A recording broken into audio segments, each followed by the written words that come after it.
Assalamualaikum warahmatullahi wabarakatuh. Kami dari kelompok 5 akan memaparkan materi mengenai perawatan luka episiotomi. Anggota kami terdiri dari Cynthia Nurjana, Syahida Julpah, Widiawati Mega, Indra Jihatu Balkis, dan Indi Regita. Yang pertama adalah pengertian luka episiotomi. Luka parinem didefinisikan sebagai adanya robekan pada jalan rahim maupun karena episiotomi pada saat melahirkan janin.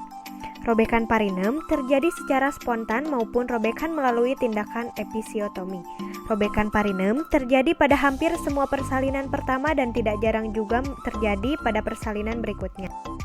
Manzur 2002 mendefinisikan luka sebagai keadaan hilang atau terputusnya kontinuitas jaringan.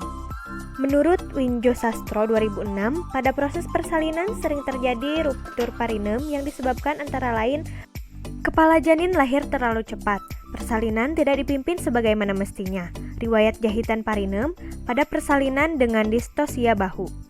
Berdasarkan pernyataan Muhtar 2005 bahwa penyebab terjadinya robekan jalan lahir adalah kepala janin besar, presentasi defleksi, primpara, letak sunsang, pimpinan persalinan yang salah, dan pada tindakan ekstrasi vakum, ekstrasi forceps, dan embriotomi. Tujuan dan manfaat. Yang pertama, menjaga kebersihan daerah kemaluan. Yang kedua, mengurangi nyeri dan meningkatkan rasa nyaman pada ibu. Yang ketiga, mencegah infeksi dari masuknya mikroorganisme ke dalam kulit dan membran mukosa. Yang keempat, mencegah bertambahnya kerusakan jaringan. Yang kelima, mempercepat penyembuhan dan mencegah perdarahan. Yang keenam, membersihkan luka dari benda asing atau debris. Dan yang terakhir adalah drainase untuk memudahkan pengeluaran eksudat. Lalu manfaatnya yaitu memberikan pemenuhan kebutuhan rasa nyaman dengan cara menyehatkan daerah antara kedua paha yang dibatasi antara lubang dubur dan bagian alat kelamin luar pada wanita yang habis melahirkan agar terhindar dari infeksi. Indikasi dan kontraindikasi dilakukannya episiotomi. Menurut Sumarah, indikasi episiotomi ialah sebagai berikut.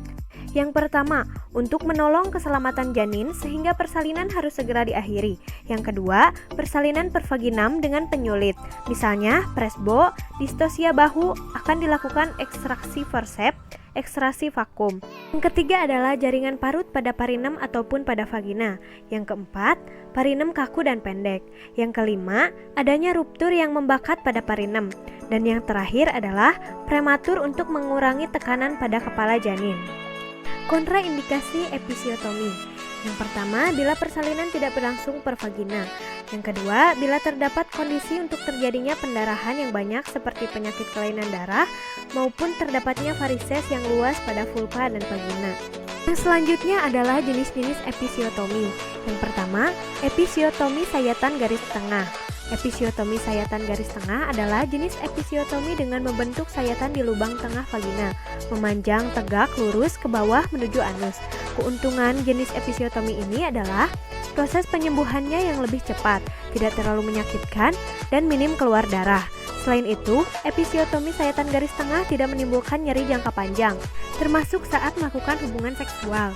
Akan tetapi, risiko episiotomi sayatan garis tengah adalah kemungkinan robekan lebih besar ke otot anus. Risiko cedera ini dapat menyebabkan komplikasi jangka panjang, seperti inkontinensia tinja atau ketidakmampuan tubuh dalam mengendalikan buang air besar. Yang kedua adalah episiotomi mediolateral. Episiotomi ini adalah episiotomi yang sayatannya dilakukan di tengah lubang vagina menuju ke bokong dengan sudut 45 derajat. Umumnya, manfaat episiotomi ini adalah mengurangi risiko robekan otot anus yang parah. Namun, ada risiko episiotomi mediolateral yang mungkin terjadi, termasuk 1. Kehilangan darah lebih banyak. Yang kedua, rasa nyeri yang lebih parah. Yang ketiga, proses pemulihan cukup lama. Dan yang terakhir adalah rasa tidak nyaman jangka panjang, terutama saat melakukan hubungan seksual. Prosedur tindakan episiotomi. Yang pertama, persiapan. Yang kedua, prosedur utama atau persalinan. Yang ketiga, aseptik atau antiseptik. Yang keempat, episiotomi. Yang kelima, anestesi lokal. A. Jelaskan pada ibu tentang apa yang dilakukan dan agar ibu merasa tenang. B. Pasanglah jarum nomor 22 pada spuit 10 ml, kemudian isi spuit dengan bahan anestesi. D. Letakkan jari telunjuk dan jari tengah di antara kepala dan parinem. Masuknya bahan anestesi secara tidak sengaja dalam sirkulasi bayi dapat menimbulkan akibat yang fatal. Oleh sebab itu, gunakan jari-jari penolong sebagai pelindung kepala bayi. D. Tusukkan jarum tepat di bawah kulit parinem pada daerah komisura posterior, yaitu bagian sudut bawah vulva.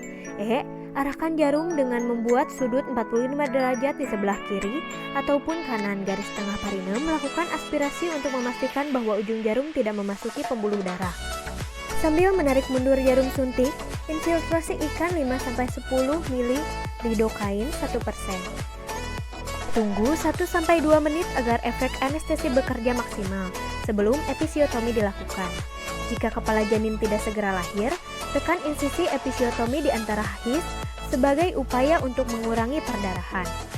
Jika selama melakukan penjahitan robekan vagina dan parinem, ibu masih merasakan nyeri, tambahkan 10 ml lidocaine 1% pada daerah nyeri.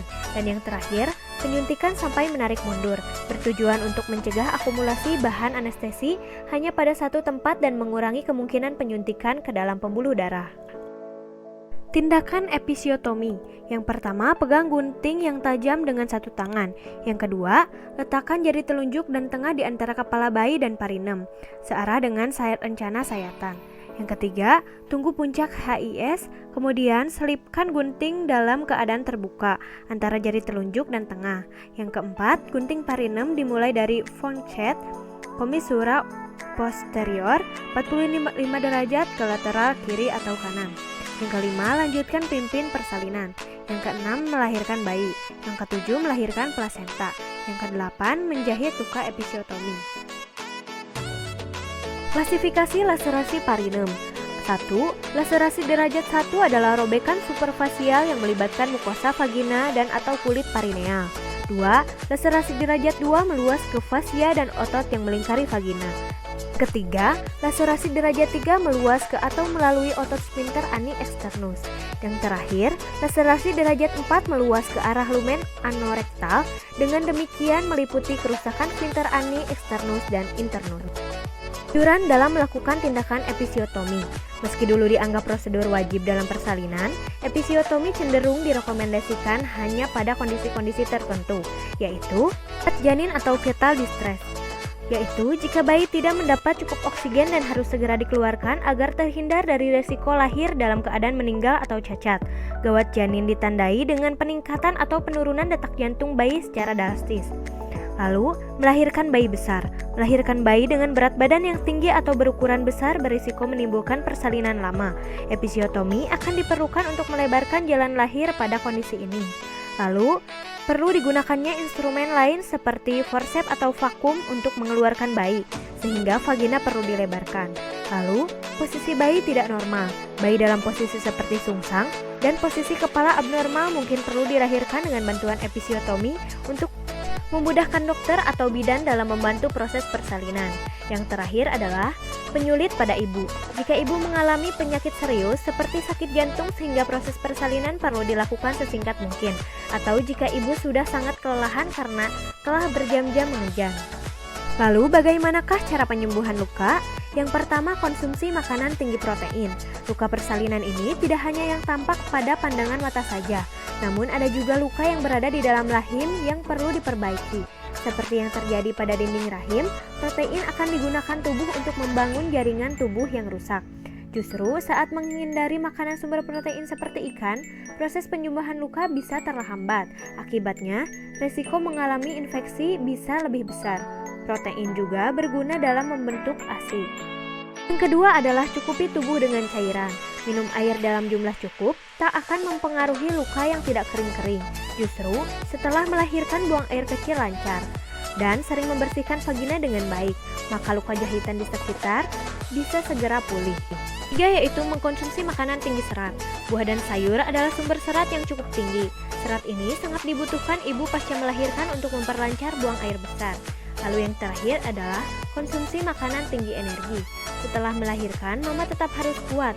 Itulah sebabnya, mama tetap membutuhkan energi meskipun setelah melahirkan rasanya lelah luar biasa. Maka dari itu, mengkonsumsi makanan sumber energi akan membantu tubuh untuk terus menyediakan energi. Yang terakhir adalah komplikasi luka episiotomi. Yang pertama, episiotomi dapat memanjang sampai ke saluran rektum, saluran anus. Biasanya komplikasi terjadi karena adanya infeksi yang dapat diketahui dengan tanda-tanda reda, redness, edema, ecchymosis bruising, formation of the wound. Kemudian komplikasi yang dapat terjadi yaitu memar atau pembentukan lubang baru antara vagina dan rektum yang sering disebut dengan fistula, namun ini sangat jarang terjadi. Yang kedua adalah nyeri postpartum dan dispareunia. Rasa nyeri setelah melahirkan lebih sering dirasakan pada pasien bekas episiotomi. Garis jahitan sutura episiotomi lebih menyebabkan rasa sakit. Jaringan parut yang terjadi pada bekas luka episiotomi dapat menyebabkan dispareunia apabila jahitan terlalu erat. Nyeri pada saat menstruasi pada bekas episiotomi dan terabanya massa. Yang selanjutnya, trauma parinem posterior berat ataupun trauma parinem anterior. Luka episiotomi dapat diperberat dengan adanya cedera dasar panggul dan inkontinensia urin dan alveoli. Lalu, infeksi bekas episiotomi. Infeksi lokal sekitar kulit dan fasia superficial akan mudah timbul pada bekas insisi episiotomi. Dan yang terakhir adalah gangguan dalam hubungan seksual. Jika jahitan yang tidak cukup erat menyebabkan akan menjadi kendur dan mengurangi rasa nikmat untuk kedua pasangan saat melakukan hubungan seksual. Mungkin cukup sekian yang bisa kami sampaikan. Mohon maaf jika banyak kesalahan. Billahi taufiq wal hidayah. Wassalamualaikum warahmatullahi wabarakatuh.